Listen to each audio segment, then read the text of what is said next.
علیہ السلام فرماتے ہیں انسان تو انسان رہے، رب نے فرشتوں کی ڈیوٹی لگائی ہے کہ جاؤ جا کے ڈھونڈو میرے بندے کہاں ذکر کر رہے ہیں۔ اللہ کو نہیں پتا کہاں بیٹھے ہوئے ہیں، ڈائریکٹ بتا دیتا کہ فلاں گلی فلاں محلے میں چلے جاؤ، لیکن رب فرماتے ہیں جا کے ڈھونڈو، تلاش کرو۔ جب فرشتے ولی تلاش کرتے ہیں تو بندے کیوں نہیں تلاش کرتے؟ فرشتے اولیاء کو تلاش کر رہے ہیں تو یہ گھر بیٹھے کہہ رہے ہیں کوئی ولی نہیں رہا جی، اس زمانے میں کوئی نیک نہیں جی، ختم ہو گیا۔ تو گیا کب تھا لینے؟ کب گیا تھا تو؟ فرمانے لگے اللہ فرشتوں سے فرماتے ہیں جاؤ ڈھونڈو، فرشتے ڈھونڈتے ہیں، ان بندوں میں بیٹھتے ہیں، واپس جاتے ہیں تو اللہ پوچھتا ہے کہاں سے آئے ہو؟ یا اللہ تجھے نہیں پتا، تو نہیں تو بھیجا تھا، کہاں سے آئے ہو؟ کہ یا اللہ زمین سے آئے، تیرے بندے ذکر کر رہے تھے۔ کیا مانگتے تھے؟ اللہ کو نہیں پتا کیا مانگتے، کیا مانگتے تھے؟ یا اللہ وہ تجھ سے تیری جنت کے سوالی تھے۔ رب فرماتا ہے دیکھی جنت انہوں نے؟ مولا دیکھی تو نہیں۔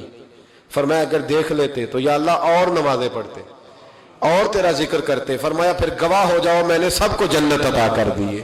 پناہ کس چیز سے مانگتے تھے؟ یا اللہ تیرے غضب سے بڑا ڈرتے ہیں، دنیا میں انہیں کوئی جھکا نہیں سکا پر تیری یاد میں روتے ہیں۔ مالک وہ کسی دنیا دار کی طاقت نہیں ان کی گردن جھکا سکے پر تیری بارگاہ میں جھکے رہتے، بن دیکھے ڈر رہے تھے یا اللہ، ان کی پلکیں بھیگی ہوئی تھی آنسوؤں سے، تیرا خوف تھا ان میں۔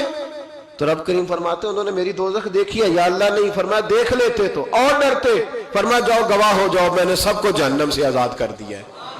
اب سنیے میرے رسول پاک علیہ السلام فرماتے ہیں کہ رب کریم کے فرشتے عرض کرتے ہیں یا اللہ ایک بندہ وہ بھی آیا تھا جو ذکر کرنے نہیں آیا تھا، ویسے ہی محفل میں بیٹھنے والوں سے کوئی کام تھا۔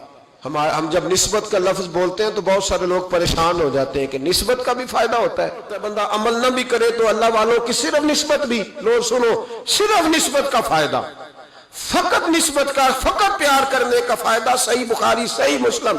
یا اللہ کچھ لوگ بندے ایسے بھی تھے جو ذکر کرنے نہیں آئے، ویسے ہی آ گئے، محفل میں بیٹھنے والوں سے کوئی کام تھا۔